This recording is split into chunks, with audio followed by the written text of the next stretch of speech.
প্রিয় শিক্ষার্থীবৃন্দ, সবাইকে সায়েন্স ব্লগস ইউটিউব চ্যানেলের পক্ষ থেকে স্বাগতম। এখন নবম দশম শ্রেণীর উচ্চতর গণিত অনুশীলনী 7 অসীম ধারা নিয়ে আলোচনা করব। এই অধ্যায় নিয়ে এটা আমার দ্বিতীয় ক্লাস। এখন এখানে 11 থেকে 11-র মধ্যে যে অঙ্কগুলো আছে আমরা 11-র অঙ্কগুলো সমাধান করে দেখাবো। এখানে কয়েকটা অঙ্ক সমাধান করে দেখাবো। তো এখানে 11 প্রশ্ন রয়েছে, প্রদত্ত অসীম গুণোত্তর ধারার অসীমতক সমষ্টি যদি থাকে তবে তা নির্ণয় করো। তো আমি এখানে একটা প্রশ্ন লিখেছি, কত আছে 1 plus half plus 1/4 plus 1/8 plus dot dot. তো এখানে এটা হচ্ছে একটা অসীম গুণোত্তর ধারা। এই ধারার অসীমতক সমষ্টি যদি থাকে তাহলে আমরা তা নির্ণয় করব। তো এখানে লিখব, এখানে ধারাটির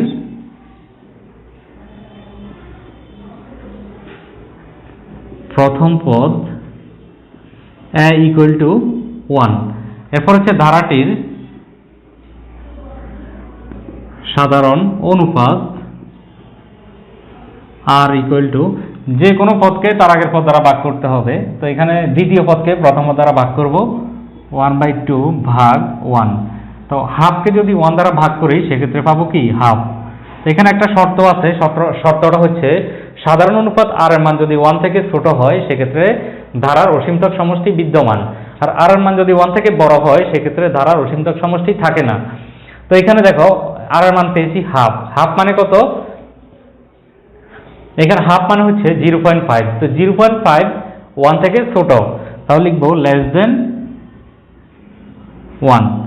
যেহেতু r এর মান 1 থেকে ছোট তাহলে আমরা বলতে পারি ধারাটির অসীমতক সমষ্টি বিদ্যমান। সুতরাং ধারাটির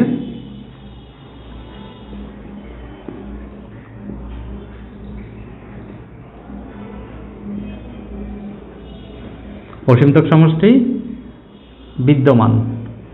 এখন অসীমতক সমষ্টি কত এটা আমরা এখন বের করব। সুতরাং ধারাটির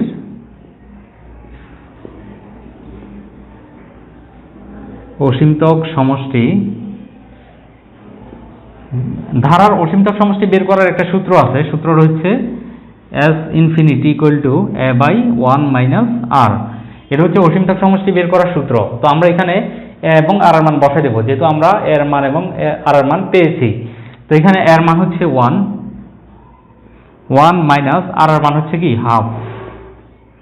তাই এখন উপরে হচ্ছে এখানে 1 আর নিচে আমি লসাগু নেব 2 কেন নেব? কারণ এখানে 1 এর নিচে এখানে হর নেই, কিছু যদি না থাকে সেক্ষেত্রে আমরা সেটাকে 1 ধরে নিই। 1 এবং 2 লসাগু হচ্ছে 2 1 এর সাথে যদি গুণ করি তাহলে হবে 2 মাইনাস 2 দ্বারা যদি 2 কে ভাগ করি সেক্ষেত্রে হবে 1 এর সাথে 1 গুণ করলে 1। তো এখানে উপরে পাচ্ছি 1, 2 থেকে যদি 1 বিয়োগ করি সেক্ষেত্রে হবে 1/2। তাহলে 1 ইন্টু এই ভগ্নাংশটা উল্টে যাবে 2/1। তো এখানে 1 কেটে দিলাম, তাহলে আর থাকে 2। তাহলে আমরা কয়ের উত্তর পেয়ে গেলাম, অসীমতক সমষ্টির মান হচ্ছে 2।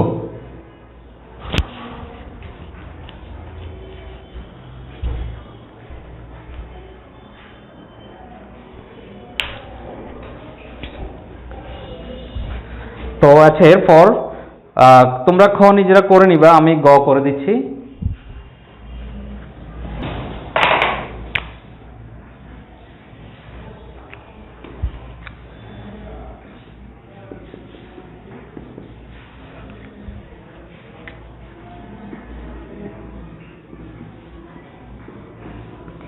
তো শিক্ষার্থীরা এখানে লক্ষ্য করো, আমি এখানে একটা প্রশ্ন লিখেছি। প্রশ্ন হচ্ছে 8 plus 2 plus half plus 1/8 plus 1/32 plus dot dot. এটা একটা হচ্ছে অসীম গুণোত্তর ধারা।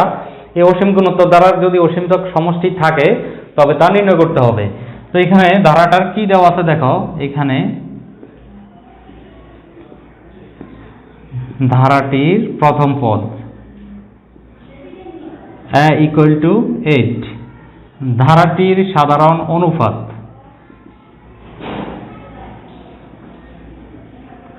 r ইকুয়াল টু, যে কোনো পদকে তার আগের পদ দ্বারা ভাগ করতে হবে, অর্থাৎ দ্বিতীয় পদকে প্রথম পদ দ্বারা ভাগ করতে হবে। তাহলে 2 আর প্রথম পদ হচ্ছে 8।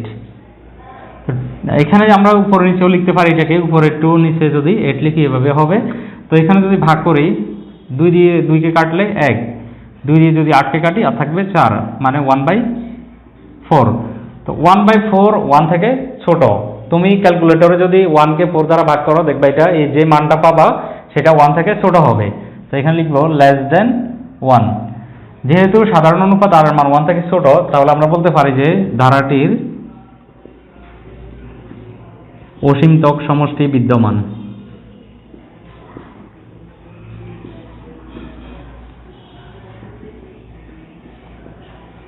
তো এখন অসীমতক সমষ্টি কত এটা আমরা বের করে দেখাবো। সুতরাং ধারাটির অসীমতক সমষ্টি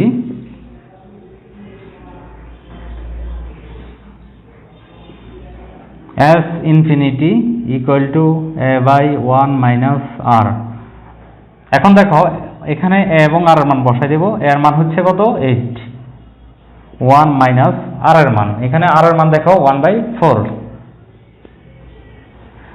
আবার আগের নিয়মে এখানে নিচে লসাগু করব। 1 এর নিচে কিছু নেই, 1 এবং 4 এর লসাগু হচ্ছে 4। এখানে 1 এর সাথে গুণ করলে 4 মাইনাস 4 দ্বারা 4 কে ভাগ করলে 1 এর সাথে 1 গুণ করলে 1, উপরে হচ্ছে 8। তো এখানে উপরে পাচ্ছি 8, নিচে 4 থেকে যদি 1 বিয়োগ করি আর থাকবে 3, নিচে হচ্ছে 4। তো এখানে দুইটা ভগ্নাংশ ভাগাকারে আছে, আমরা এটাকে গুণ আকারে লিখব। আর গুণ আকারে লিখলে নিচের ভগ্নাংশটা উল্টে যাবে, এখানে হবে 8 ইনটু উপরে হবে 4, নিচে 3। তো এখন দেখো এখানে 8 উপরের সংখ্যা, নিচে কিছু নেই 1, 8 এর সাথে 4 গুণ করলে হবে 32 আর নিচে হচ্ছে 3। তাহলে আমরা গয়ের উত্তর পেয়ে গেলাম 32/3। আশা করছি তোমরা এটা বুঝতে পেরেছো। তো আমরা এখন পরবর্তী অঙ্কে চলে যাব।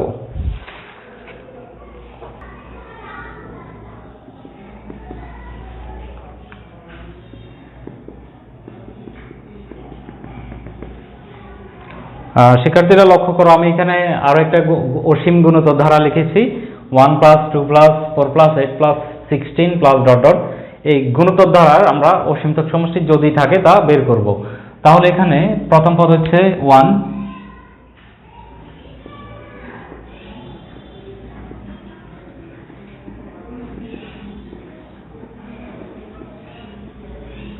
এরপর হচ্ছে ধারাটির সাধারণ অনুপাত,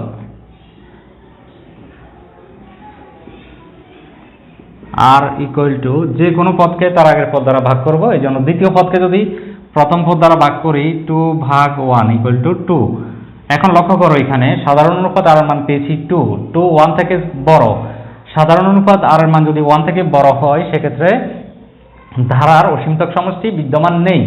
তাহলে আমরা লিখব এটা গ্রেটার দেন 1, 2 গ্রেটার দেন 1, 2 হচ্ছে 1 থেকে কি বড়। তাহলে আমরা বলতে পারি সুতরাং ধারাটির অসীমতক সমষ্টি বিদ্যমান নেই।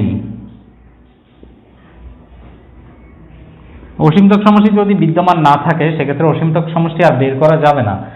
বলছে পদার্থ অসীম গুণিতক দ্বারার অসীমতক সমষ্টি যদি থাকে তবে তা নির্ণয় করো। যদি থাকে তা নির্ণয় করতে হবে, আর যেহেতু অসীমতক সমষ্টি নেই তাহলে আর নির্ণয় করার দরকার নেই। এখানে এটাই উত্তর। আশা করছি তোমরা এটা বুঝতে পেরেছো। 11 নম্বরের সর্বশেষ যে অঙ্ক আমি করে দিচ্ছি এখানে।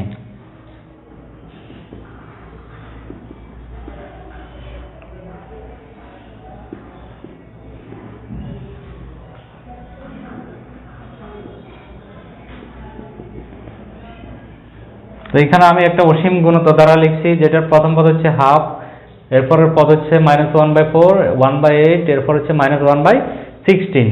তো এখানে লিখব ধারাটির প্রথম পদ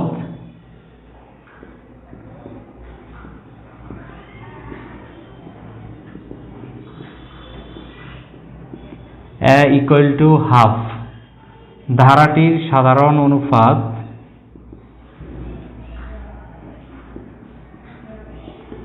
আর ইকুয়াল টু যে কোনো পদকে তার আগের পদ দ্বারা ভাগ করতে হবে।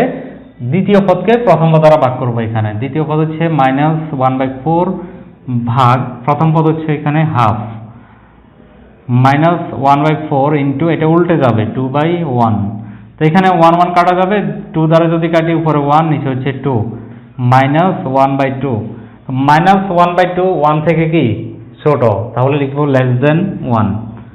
যেহেতু সাধারণ অনুপাত আর এর মান -1/2, যেটা 1 থেকে কি হয়েছে ছোট হয়েছে, তাহলে আমরা বলতে পারি যে এই ধারাটির অসীমতক সমষ্টি বিদ্যমান। সুতরাং ধারাটির অসীমতক সমষ্টি বিদ্যমান। তো যেহেতু অসীমতক সমষ্টি বিদ্যমান, তাহলে আমরা অসীমতক সমষ্টি এখানে বের করে দেখাবো। সুতরাং ধারাটির অসীমতক সমষ্টি s infinity equal to a by 1 minus r। এটা হচ্ছে অসীমতক সমষ্টি বের করার সূত্র, s infinity equal to a by 1 minus r। তো এখানে আমরা এখন মান বসাই দেব। এর মান হচ্ছে এখানে হাফ, তাহলে আমরা এর জায়গায় লিখব হাফ 1 মাইনাস r এর মান, r এর মান হচ্ছে কি মাইনাস হাফ, আর এর জায়গায় লিখলাম মাইনাস হাফ। তো এখন উপর হচ্ছে এখানে হাফ, এখানে নিচে কি করব, এই যে মাইনাসে মাইনাসে গুণ করব, মাইনাসে মাইনাসে যদি গুণ করি প্লাস হাফ, তো উপর হচ্ছে হাফ। এখন নিচে দেখো লসাগু নেব, লসাগু হচ্ছে নিচে 2, এরপর 2 1 এর সাথে যদি গুণ করি 2 প্লাস 2 দ্বারা 2 কে ভাগ করলে 1, 1 এর সাথে 1 গুণ করলে 1। তো এখানে উপর হচ্ছে হাফ, নিচে 2 প্লাস 1 মানে 3/2। এখন দুইটা ভগ্নাংশ এখানে ভাগ আকারে আছে, আমরা এটাকে গুণ আকারে লিখব, তাহলে হবে এখানে 1/2 ইন্টু 2/3, 2 কাটা যাবে আর থাকবে 1/3। শিক্ষার্থীরা আশা করছি তোমরা এটা বুঝতে পেরেছো। আমরা এটার উত্তর পেয়েছি কি 1/3।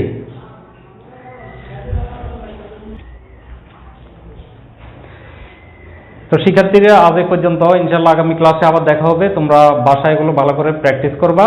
আর তোমরা যারা আমাদের চ্যানেলে নতুন, তারা প্লিজ আমাদের ইউটিউব চ্যানেলটি সবাই সাবস্ক্রাইব করবা এবং পাশে থাকা যে বেল বাটনটি আছে এটি প্রেস করে রাখবা। তো সবাইকে অসংখ্য ধন্যবাদ।